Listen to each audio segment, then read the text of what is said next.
Hey, this is Steve in Dallas, Texas. It's Saturday morning, my friend, and you are listening to Light Talk. Good morning. This is Ellen coming to you from the tropical island of St. Bart's. And today we have a very special guest on Light Talk. And this is David coming to you from the beautiful Fleur Noir Resort in Palm Springs, California. And if you don't already know, you are listening to Light Talk, and we are the Lumen Brothers. And sister. I'm sorry. Where exactly are you again? These are the Fleur Noir. The Fleur Noir Resort in Palm Springs, Just California. noir is fine. Fleur Noir. Fleur Noir. That's what I said. Wow. Yeah. Wow. I'm a New York Jew. How am I going to say Me Fleur too. Noir? Come on. My last name is Jacques. I should have a damn accent. I don't. What can I tell you? I don't know. So you're right. Anyway, welcome everyone to episode 301. And let me tell you something. I am still coming off the high from last week's New Year's and 300th anniversary show. Isn't that amazing? It was amazing. Amazing. You know, I was thinking about it. Do you realize that was the first time that the entire Lumen family was together in one place? Virtually, yes, we were. Yeah, virtually. Yes. Virtually. And it was really funny. Who could have imagined that we would make it through the whole show without one argument? That was a lot of fun. Yeah, it was great. So I think for episode 600, we all fly down to St. Bart's. It's a date. With our walkers. Hey, for anyone who missed it, check out episode 300 of Light Talk with the Lumen Brothers and Sisters, and you'll get to hear it. The insanity, it was a lot of fun and heartwarming, and I cried for 3 days. However, let's get to the reason why we're starting off 2023 with a bang. We are honored to have lighting designer and Tony Award winner Jeff Croiter with us today. How you doing, Jeff? I'm great. Thank you so much for having me. Wonderful. Where are you coming from, Jeff, today? Where are you speaking from? I'm right outside New York City. Are you working on a show or something? No, I'm my office is up here. I've actually, during the pandemic, I kind of relocated my office to outside. It's the opposite of what most people would do. Actually, maybe not. Maybe that's what everyone's done. That's why no one's in New York anymore. That's right. So I'm up here prepping 2 shows that are coming up very quickly in the new year. Wonderful. Well, thank you for taking the time to talk to us today. And Ellen, Absolutely. Why don't you introduce Jeff to our audience? I'd love to. Jeff Croiter is a New York-based lighting designer with over 25 years of experience working on Broadway, off-Broadway, in dance, opera, special events, regional theater, touring productions, and circuses, including the Big Apple Circus. He won a Tony Award for his work on Peter and the Starcatcher, while his other Broadway credits include Cost of Living, Freestyle Love Supreme, Bandstand, Falsettos, Newsies, Holiday Inn, Penn and Teller, Something Rotten, Jekyll and Hyde, The Pee Wee Herman Show, and more. He has worked in way too many regional theaters and on too many off-Broadway shows to list. He has been the lighting designer for Jennifer Muller and The Work since 1996. He is also a producer of the hit web comedy Submissions Only and is an executive producer of Four Walls' Light Humour series. In addition to his Tony, he has won Hughes and Bass Awards and has been nominated for Drama Desk, Outer Critic, Lortel, Ovation, and other awards. Jeff Croiter, welcome to Light Talk. Thank you so much for having me again. I want to say how impressed I am at you all for doing this, for doing 300, now 301. It is so many have tried. It's so hard. And for people who don't do it, it's so hard. So congratulations on just making it happen. Well, our lighting careers are over, so we have a lot of time, basically. Unlike you, out there doing hundreds of shows on Broadway. Oh, my God. Anyway, it's great to have you here. So, our podcast is #1 with a bullet in the Faroe Islands. That's right. That's I don't know if have you ever been to the Faroe Islands, Jeff? I don't think so, but all right. Well, who knows? do yourselves a favor. Do yourself a favor and make it out there. Okay. We actually have the Light Talk Hall of Fame out there. Yeah, I mean, we have all of our guests are there. There's a bust of like Ken Billington and Hal Binkley, and we'll have Jeff Croiter bust, and you're gonna have to come out there, okay? So that we can unveil it. Everybody should have a bust of Ken Billington, is what I say. Absolutely, absolutely. So why don't we get started with the questions, and I'll kick it off. What was your path to becoming a lighting designer? I was in high school. Like so many in high school, did all sorts of things in theater. And I tried to be in shows for a little bit and was not good enough, mostly we had stage fright.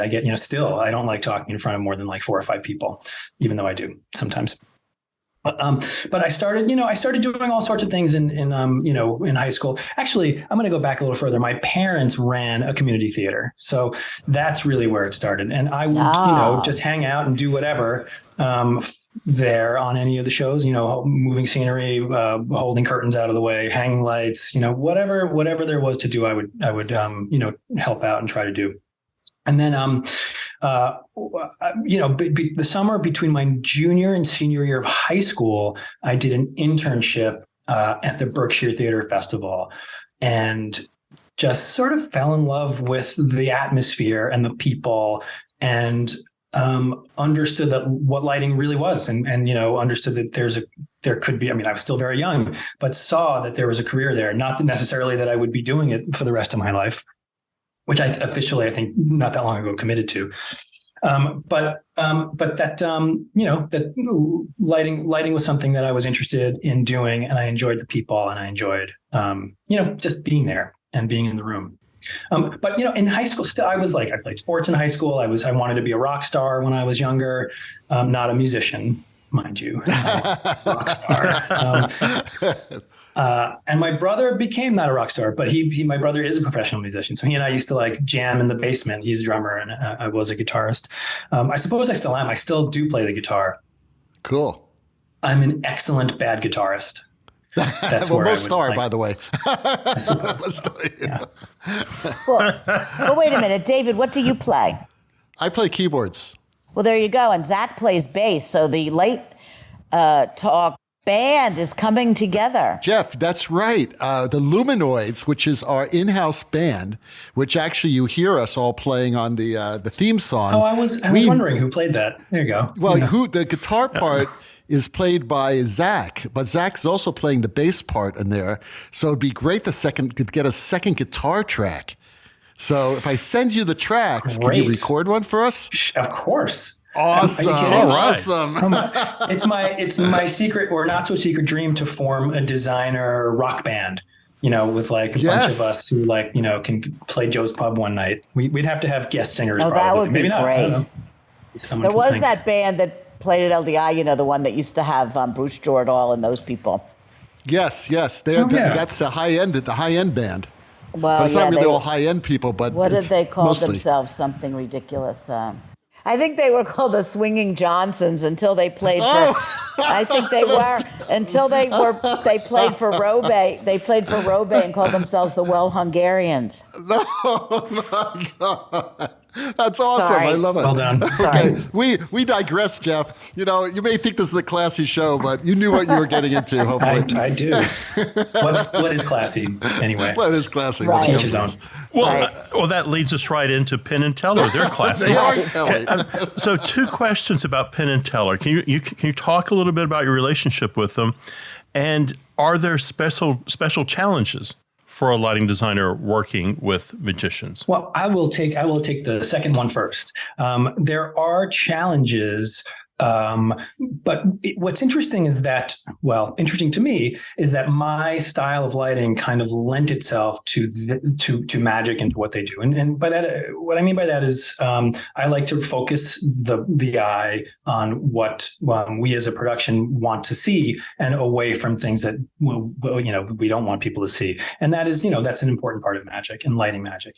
The great thing about Penn and Teller is that they, as magicians, first of all, they're as much comedians as they are magicians, I think. But they don't mind in many cases telling you how it's done or telling you how they do it. And I've said this so many times, so many people, you can know how they do every trick that they do, but good luck doing it. You can't. I mean, they are so skilled at what they do that you can know it every step of the way and you still can't do it. So I met them when they were asked to do a run on Broadway. Their original off-Broadway producers approached them and said, how about a Broadway run? And this is, many, many decades after their original off-Broadway production. And they hired a New York director to work with them to shape a show. And they decided they wanted a New York lighting designer as well. And the director and the producer both decided that they wanted to call me. I have relationships with both of them. And I got a phone call and, they said, would you be interested in helping Penn and Teller come to Broadway? And I was like, who says no to something like that? What we ended up doing, we actually set up in their giant theater in Vegas, a little miniature version of the Marriott Marquis, the Broadway theater that we ran. And I lit a couple of tricks and basically, auditioned, and they said, okay, great. And then it went a little further than that. It went well enough on Broadway, and there was also a set designer that came on board at this time, also Dan Conway.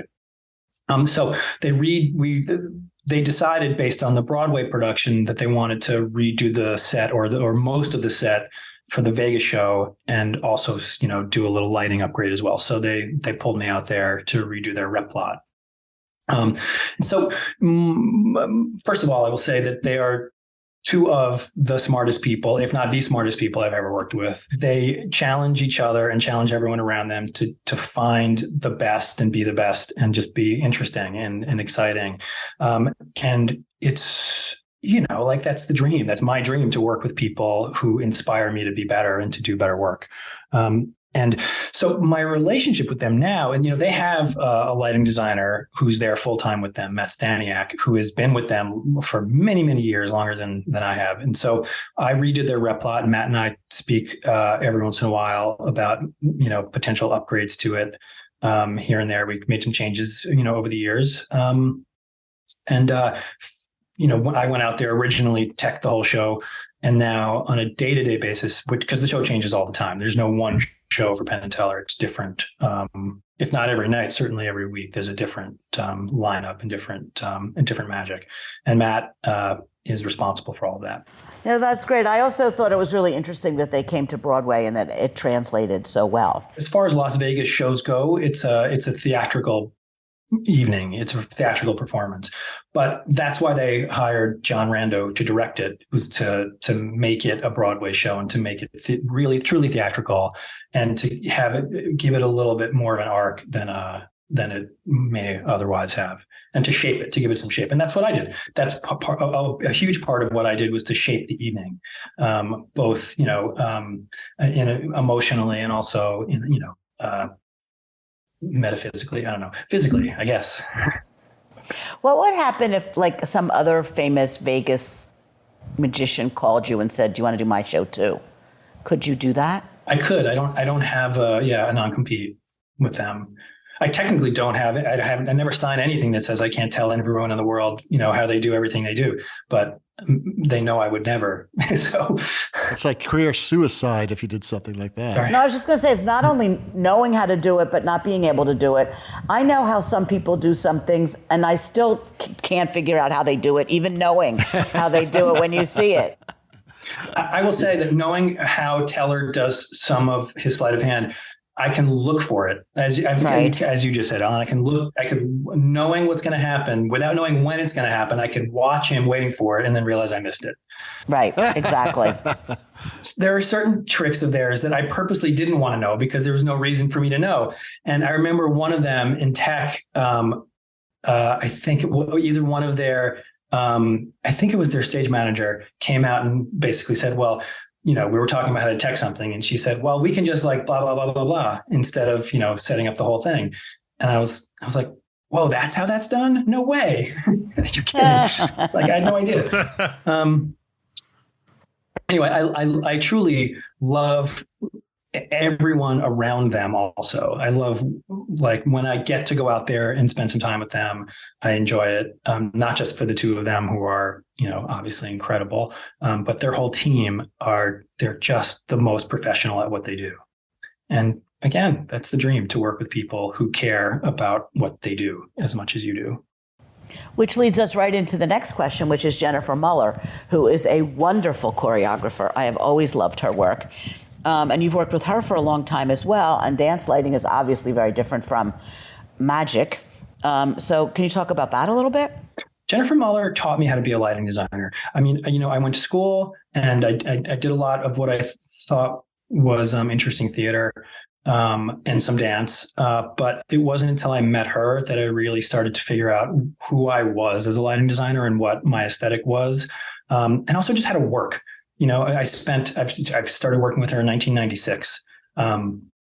And she took me to Europe. That's what my first engagement with her was, jumping around Russia, Europe, and including Siberia. She took me all the way to Siberia. And she understands light better than almost anyone I've worked with. And it's, I remember my first tech, I thought I was all prepared to work with Jennifer, who obviously she had a reputation of wanting it the way she wants, which, like everyone should. That's not a bad reputation, but she was very specific about how her pieces look, and her light is incredibly important to her in the storytelling of her dance. And I thought I knew what she wanted, and I sat down for my first tech, and basically everything I turned on was wrong. And I like completely. And I could have, and I wanted to, said thanks very much for this, but obviously we're not the right match.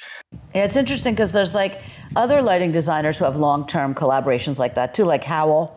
Didn't he have a long-term collaboration with David Parsons? Oh my God, yeah. I mean, he was part of the company, I think. Yeah. And like Ken Tabachnik has worked with Stephen Petronio for a long time. And I think there's a lot of these lighting designers, choreographer collaborations that last really, forever. Ken Tabachnik worked with Jennifer before, I think right before two designers before me. And then went to law school, actually. I think that's I think the reason he stopped working for Jennifer is that he went to school. I'm not sure. Early in the beginning of the LED Lico, one of my first forays into the luster, it was an all LED rig, and I was so scared to go into a tech with her who was who lived in the incandescent world of lighting. But the other thing that's interesting about her is, boom color. Like I would pick boom color, side light color, 4, 5, or 6, lights on each side to work for the piece, and invariably, halfway through, maybe not even halfway through, maybe 5 minutes into the tech of a piece, I would change half the color. I would turn it on. She would say, no, that's the wrong blue, and she was that specific. That blue's too green. That blue's too warm. So she knew color, and she knew when she didn't want color. So sitting down and working with her and an all LED rig, I did not know how it was going to go. But fortunately, what ended up happening was that we turn a light on, and she'd say, no, we have to redo the boom color. And I said, like, what do you want? She said, the blue's too red. I was like, okay, watch this. And dial up a little green. And she was like, yeah, seriously? Whoa, magic. Yeah. It was like, so then, then of course, like the downside, this is getting into a whole other story here, but the downside of LEDs is that you can spend hours and days just like tweaking color like that. So, you still have to have a little bit of a head start. Hey, so let's talk a little bit about Peter and the Starcatcher. That was a great production. Wonderful lighting, yet deceptively simple looking. Can you tell us a little bit about that show? Sure. Well, I will say there's a whole plot lines, Ellen, at Live Design. So I'm going to give a plug to Live Design. And we spent probably far too long, but no, I mean, a very long time dissecting the light plot of that. So I encourage people to check it out. I think it's still up there. Okay, so it's interesting that Peter and the Starcatcher follows your Jennifer Muller question, because so much of what I did on Peter and the Starcatcher actually comes more from the dance world than it does from the theater world. A lot of Starcatcher is dance oriented, so what I brought to Starcatcher was a little bit of a lot of the work that I did in for modern dancers and modern choreographers, but also I did a couple of shows not so long before that. And so I guess what my point is that everything sort of built up to that point where I found a show and a show found me. I was at the right time in my life and my career to do it. And it was looking for what I had to offer it. I think anyone could have lit that show and made it look spectacular. But I don't think anyone would have done what I did. In it, exactly what I did. The work of mine on that show is specific to me, which is part of why I loved it so much. That's not to say that it isn't. Everything I do is specific to me, but there was something about Starcatcher that was me like taking a step artistically. And it just coincided with my artistic step coincided with a show that was pretty amazing that people wanted to see. So I got, it moved up. It moved very quickly from one place to another, and still, it's still done all over, which is exciting. But my I joined that production and that project very early on, where we, there were actors on a stage with rope and almost nothing else, and we figured out how light would play along and how light would or would not help tell the story of what the space is, and will light be the hatch that somebody jumps through, and can light be a hallway or a doorway? And the answer was yes to all of those things. And it was the partnership with two directors. There were two directors on that project, Roger Reese, who sadly passed away a few years ago, and Alex Timbers. And it was through the very specific work with them that the entire show turned out to be the way it was, including the lighting. With a different director, it would have been a different experience for me. Because you need that partnership. I will elaborate. Because in order for light to be the hole in the hatch in the floor, or to be the doorway, the director, in this case, directors, need to be on board with that, and to be game to play around with light in that way, and also to spend the time, because it does take some time. Well, I was going to jump to Freestyle Love Supreme. And it seems like everything we're talking about just kind of leads to the next thing. How do you work in that kind of improvisational world, that kind of hip hop world? And what's it like working with them? Again, smart people. I mean, I don't mean to make it sound like that's the most important thing to me, but it all has to start somewhere. Smart people who care about lighting. It's not just turn the lights on and have a nice day. Penn and Teller in particular, cares deeply about the look of the show. Tommy Kail cares about what the show looks like and is willing to not just spend time like taking it, to spend time having the discussion and talking about the look of the show. It is important to him. And that, that's exciting to me. That those are the people that I enjoy working with. When they love lighting the way I do, then, it's a good match. And not everyone does. But I'm assuming the show really is not scripted. The show is not scripted at all. There's nothing about the show that's scripted. That's what I thought. But there are sections of the show that are repeated every night. So they don't it's not just 5 people walking up on stage and doing whatever they want to do. I think there are 7 or 8 now set songs, and they do 5 a night. Every word that comes out of their mouth, every sound that they make is different every night. But in some of those songs, I make them stand in the same place for 8 counts here and 8 counts there. So there are big X's on the stage, and they hit their marks. So they hit their marks and they know the counts. And so while a lot of the lighting, I would say a quarter of the lighting is truly made up every night, like busked from scratch, like never the same. The rest of it, maybe that's not the right split. Maybe it's like 60% is set, 40% is busked, a little less than that probably. But there's enough of it that is the same. Like the opening the lighting is the same for the opening every time. Again, the words are different, but the lighting is the same because the dynamic is the same and the beat is similar. And that's really interesting. If it's busked 60%, who is your operator, and shouldn't they be also co-designer? I mean, and I think this is just a general question about busking. Yeah. Who's the designer? It's actually busked. It's busked like 30%, I would say. So it's mostly set. So Andrew Garvis was the lighting designer who took them, who was with them off Broadway, on Broadway, and took them on the road as well. And now someone else is doing it in Vegas. I want to jump in there right now. That is an SMU alum. Oh, yes, that's right. SMU alum. There you go. That's right. I think that's how I met him through another SMU alum, Mary Kate Burke, who's a director who runs a theater in North Carolina. Wonderful person. Yeah. And I used to do, maybe used to, I don't know. It's so hard to say what used to is anymore, but I've done a lot of work at the Dallas Theater Center, and would go back if they asked me. Please. And I love that. I love working there. Again, without like, I mean, I don't care. I can give away. I don't care what people know about how Freestyle Love Supreme goes together. While it is busked every night, there are tricks even there. So there's about, I don't know, at this point, a couple of hundred, at least 100 set looks in the console with a touchscreen. There's a touchscreen. So one of the songs is called A Day in the Life. And when they were running in New York, it starts with them waking up in the morning and it ends with them walking into the theater at night. So there's always a bedroom, unless, they wake up on the street, which is then like busked. So, but it always starts in the bedroom. There's always some kind of trend. There's always walking down the streets of New York. So we have like the bedroom cue that's preset, the walking down the street, a subway station, subway moving, taxi moving, bus, Central Park, Starbucks. So there's all of these things that, when the performers go to a certain place, whoever's on the lighting console goes there with them.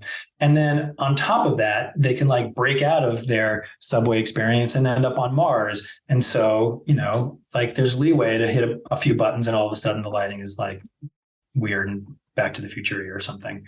So it's fun. It's exciting. It is different every night. It was a fun challenge for all of us to put together. And the other crazy thing is that we didn't know how much. When we sat down to tech the show, we thought 100% of it was going to be busked. And then as we kind of put it together, we were like, oh, this is the same every night. This can be the same. And it was actually our stage manager, Cody, who said, at one point, do you want me to call some of these cues? We're like, oh yeah, we can. We can actually have some. It doesn't have to be made up. Like the whole thing doesn't have to be made up. Anyway, so it is. It's improv in many ways, but lighting wise, not 100% improv.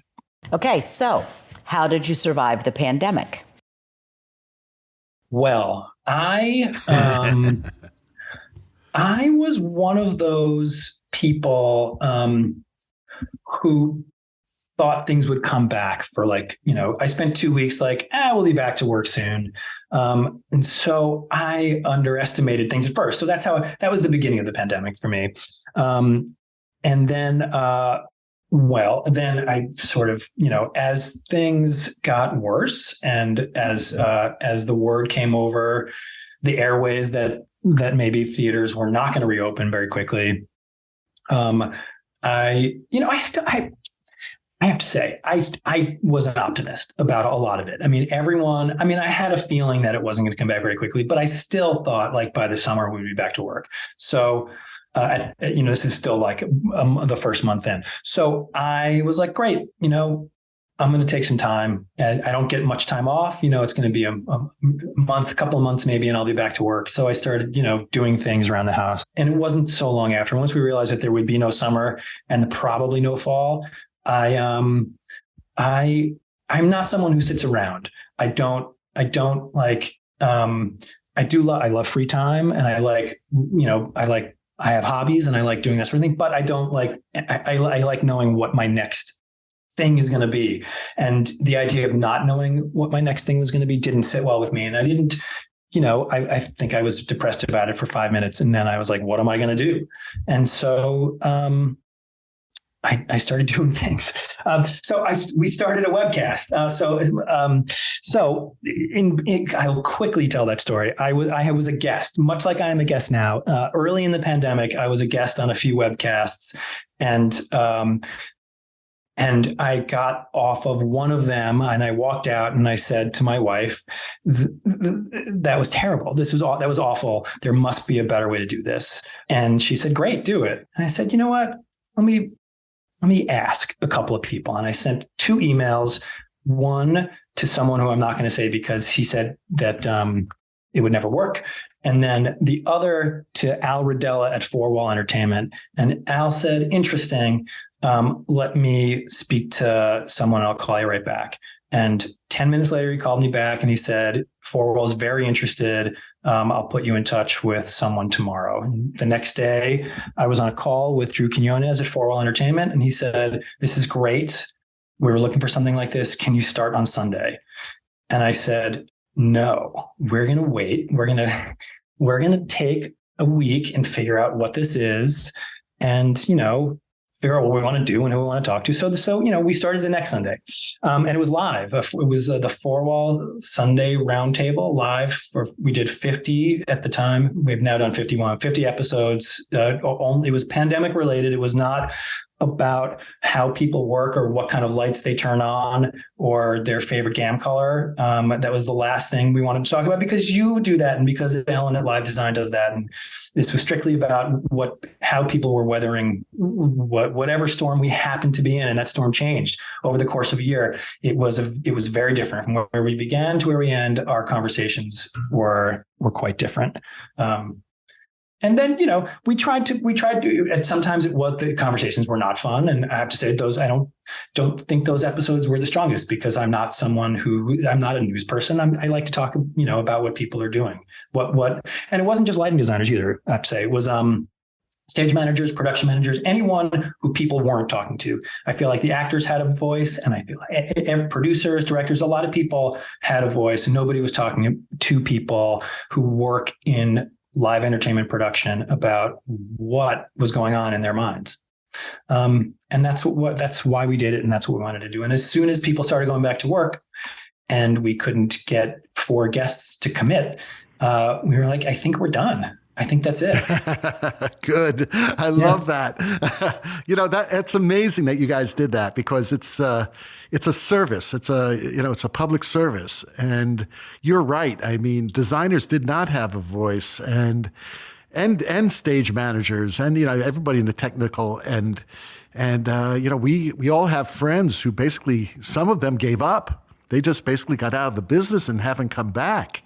Yeah. We were talking to Ethan about this, and it's kind of sad, but it's so great that you guys did this with Four Wall. And I listened to many of those shows, by the way, because it was great. It was wonderful. It was beautiful that you were able to do that. And I think your wife was really wise to encourage you to do it. So I appreciate that. Thanks for listening. And thank you, Ellen, for being a guest. Yeah. And also helping us fun. find guests. I mean, I would like write Ellen, middle of the week and be like, hey, I'm looking for this person, like who fits this bill? And she'd send me a list of like 4 people. And Four Wall was very gentle. They let Drew and I do what we wanted to do. I mean, there was some input from them, but for the most part, they let us do what we wanted to do. So did that webcast lead into Light Humour? It did. So prior to the roundtable, Four Wall had done these like little, very short animation videos about like how to like rigging 101, like lighting 101, like rudimentary, like stick figure, basically educational, tongue-in-cheek educational. And we had riggers on the Four Wall Sunday Roundtable, and we played this like rigging 101 video. And, the riggers all thought it was funny and it went over well. So Drew said, what if we, did that more and played a different, little animation before each roundtable? I was like, yeah, that's great. I know someone who used to do these kinds of things. And why don't I approach him and see if he's interested in working with us? Because I knew he was, he's a lighting designer and creative. Corey Paddock, who is a lighting designer, but also he's a writer. So I called Corey and I pitched him the idea, and he said, "Yeah, that sounds interesting. Like, what do you think it is?" And we like threw some ideas back and forth, and the idea sort of grew to the point that it was actually far more complicated than doing one every week and having a little 30-second thing before the roundtable. We actually had some like ideas, and I remember Drew, Corey, and I were on a call, just like coming up, pitching a bunch of ideas to the things we could do. And it had happened that Four Wall has an animator on staff. Skylar Smith is skilled animator and does all of the artistic work. So the 4 of us really, Corey, Drew, and Skylar and I put the whole thing together every episode. As a lighting designer, I'm a storyteller. I mean, that's what we do. My little piece of storytelling is the lighting design. As a lighting designer, I feel like I'm a little bit cinematographer, a little bit editor, and a little bit, director. And so, the animation projects, the light humor, there is no director most of the time. So actually, my wife has directed a couple of them for us. But for the most part, there is no director. Corey and I kind of do that. So it's like I'm the executive producer, and it's more like the TV model, where like I'm a showrunner of these cartoons, and I love it. I love every second of it, and I love the four wall so game. And we really set out to do like one every month, and it's going to turn out to, I bet, 3 a year at this point, but because they're hard. it does, we actually it takes a long time. It actually takes a long time to put these things out. They're very clever. Everybody should look at them. They're very, very clever. One just came out where a guy gets called like 25 years later of being on a tour with someone, and he says, "Hey, I need somebody. You want to come out?" And he gets there and he says, "Oh, where are the dimmer racks?" And the girl goes, "Oh my God, we forgot them." And he goes, "Where did you forget them?" And she says, "In 1999. So, Jeff, where can somebody find these? I mean, is there a link? Yeah, there's Four Wall Entertainment's Facebook, Instagram, and YouTube. Great. And if you search Four Wall Light Entertainment, humor, right? Appropriately Beautiful. Light humor. All of the characters are four wall blue color. So that's, Got it. that color, that four wall blue. Well, can I just interrupt here a second? This is sort of an aside, but, Jeff has mentioned his wife several times in this podcast so far. And I have a wonderful little story I would like to tell. Where were we that night? Were we at USITT? We were in Louisville. With David Johnson, I think. Yeah, and Marion. And Marion also. And Marion. And I was talking to Jeff. We were talking to Jeff, and some play came up, and I said, "Oh, I just saw that play." And Jeff says, "Well, what did you think of it?" And I said, "Well, I thought it was really interesting. It's about a guy who's like, I don't know, what is he, Dionysus or something, and he's doing women's gardens, and he's also doing the women." And I said, "I thought it was great, but," I said, "there were 4 actresses, and one of them was ready to drive me out of the theater." I said, "I'm sure she's a good actress, but she was just she was overplaying her role, and I did not like her in this. I thought she was miscast and not so good." He goes, "Oh, well, which one was that?" So I told him, and he says, "Well, did you like any of them?" And I said, "Oh my God, yes." I said, "The one that plays like the little fairy with the overgrown garden that she doesn't want him to cut or do anything to." I said, "She was adorable. She was fabulous. She was the best thing in the show." He says, "That's good. That's my wife." There you go. The best thing in the Kate show. Weatherhead. We'll give her a plug. She is adorable, and she's a great actress and a writer and a director, and puts up with Jeff. So what could be bad? Yep. Beautiful. That's right. Beautiful. That's exactly right. All those things are true. Very She puts up with me, so she wins some award. That's great. So listen, we ask all of our guests this question, and it's very important because a lot of students listen to our show, a lot of young designers, people just breaking into the industry. What advice do you have for young people entering our industry today? Because it's a very difficult time, as we all know. Yeah. A lot of things are changing. Yeah. I mean, it's never easy to break into this business. I mean, it's the number one, it's the arts. I mean, where lighting designers are artists, and it is the arts, and it is hard to just like find a footing. But aside from like telling, young people who enter this business often ask me, how do I get work? And, I still have to ask myself that question every morning. So that's there's no magic trick nor formula. Penn and Teller aren't going to like whip up anything, and all of a sudden you're going to be a working lighting designer in this world. It's not easy. And if you don't like that, then the freelance world is not for you. That's my advice. Like, understand what this is before you dive in. A little story, a small story. I did the Helmsley internship many years ago. And I speak to several of the interns who, as they finish, I'll sit down and have coffee with them, or we'll have at least a phone call every once in a while. And I sat down, this is a few years ago, this is before the pandemic. I sat down with the intern who was leaving. And she said, I'm coming to the end of the internship, and I'm starting to like wake up with that pit in my stomach about what I'm going to do next. And I said, well, get used to that, because if you don't like it, you're doing the wrong thing. Because almost 30 years in, I still have that every day about something. If it's not where the next job is, it's about what's going to happen on the job I'm doing. So, understand, learn how to manage your anxiety. That's another one. But here's the real advice. The real advice is if you do this and you want to do this and you want to be successful, understand that you're running a small business. That you're not just an artist. You are a small business person, and understand how to do your taxes and understand how to save money and start contributing to that IRA now. Don't wait, even if whatever the amount of money is, put it away, a SEP IRA, and understand the money side of it. Like they teach you. Not everyone teaches this very well. They sort of teach you how to be an artist in schools. What they don't teach you how to do is be a small business owner, and that's what you are if you're a freelance designer. So that's my advice. Understand that, and also be a good assistant first. This is my own personal. This is what I would say. Not everyone would go down this route. My personal feeling is that you should start as an assistant and watch other people do it and sit next to people, see the mistakes that they make, learn from their triumphs and listen to the conversations that they have with the director and with choreographers and with other designers. You'll only learn, and then you'll meet people. And I'm not just saying it because that's what I did. I did do that. And and I was very lucky, and I met some pretty great people.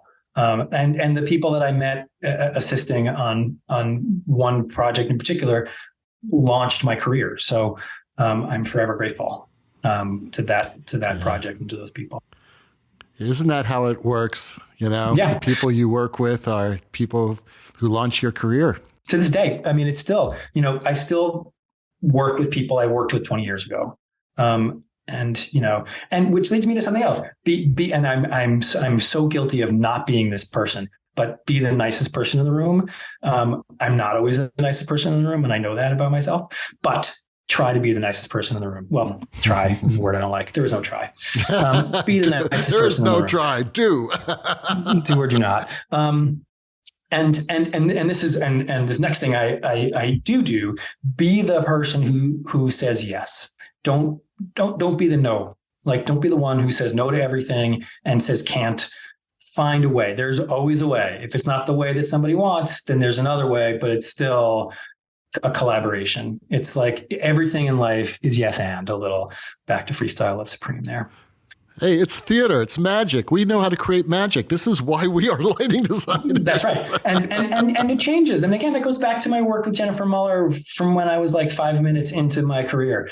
If she doesn't like the color, change the color. I learned I can fight for only so long before I will lose the fight. And do I want to lose the fight and never be hired again? Or do I want to lose the fight and maintain a relationship for 30 years? And that's, you have to find that balance. You can only stand and be stubborn for so long. One other thing about advice to people, and this is, young people don't really think about things like this, but think about your teeth, dental hygiene. I know this is crazy and has nothing to do with lighting, but I've heard so many horror stories from people about as they get older, problems with teeth and how much, because, we don't really have great insurance as designers for teeth. So, maintain dental hygiene, everyone. That's what I say. Now, there you go. You are the first guest in 301 episodes of Light Talk that has made that suggestion, and it's amazing. Why has it taken 5.5 years to say the bleeding obvious? Yeah. Well, there you go. I thought you were leading us toward the tech table and bad breath as you were collaborating. I think there is a sponsor here, Steve and Ellen. That's I think we should get a sponsor for Tech Table mouthwash. Yeah, there you go. Right? There's some sort of flossing thing. Right. Anyway, Jeff, thank you so much for being with us today. This has been fantastic. I wish we had more time, but we got to run out of time. He'll be back. Yes, we should have a part 2 with Jeff. Yeah. I hope I said something. I don't know. This went so fast for me, but everyone listening, I apologize if it's the slowest hour you've ever had. I don't even know. I can't even tell you what I said. It's not. I don't even know. I have no idea some of the answers. I hope they're correct. I hope I didn't lie. There's no right or wrong. I don't here, think my I did. friend. I don't think I embellished. I probably should have embellished a little bit more. It would have been more exciting. You know, it was wonderful. And I think your advice to the students of today and the professionals of tomorrow is so wise, especially your advice about being an assistant and listen. That magic at the tech table, a lot of it's improv and a lot of it's staying cool. And obviously you're very successful at that. So thanks again. My and thanks pleasure. for the beautiful work that you've blessed us with. It was just gorgeous, gorgeous work. So anyway, the rocking sounds of the Lumenoids tells us that once again, you've spent another morning listening to Light Talk. You can hear our show on just about every podcast site out there. Check out our website on lighttalk.org. Be sure to follow us on Facebook and subscribe to the podcast. That way you will not miss a second of Light Talk insanity. No guarantee is offered regarding the accuracy of any statements or opinions made on this podcast. However, If you do decide to litigate, the Snoot Group with the legal team of Sparks, Burnout, and Chase will defend us until our retirement funds are depleted. Light Talk is written and produced by the Lumen Brothers and Sister, coming to you from Palm Springs, New York City, St. Bart, and the Lone Star State. And be sure to join us next week when we talk about more lighting shenanigans and serve you more of our casserole of nonsense. Light Talk, broadcasting questionable Lumen knowledge and humor around the world. So we'll see you all next Saturday morning. Thanks again, Jeff, and bye-bye from Light Talk. Bye-bye. Toodles.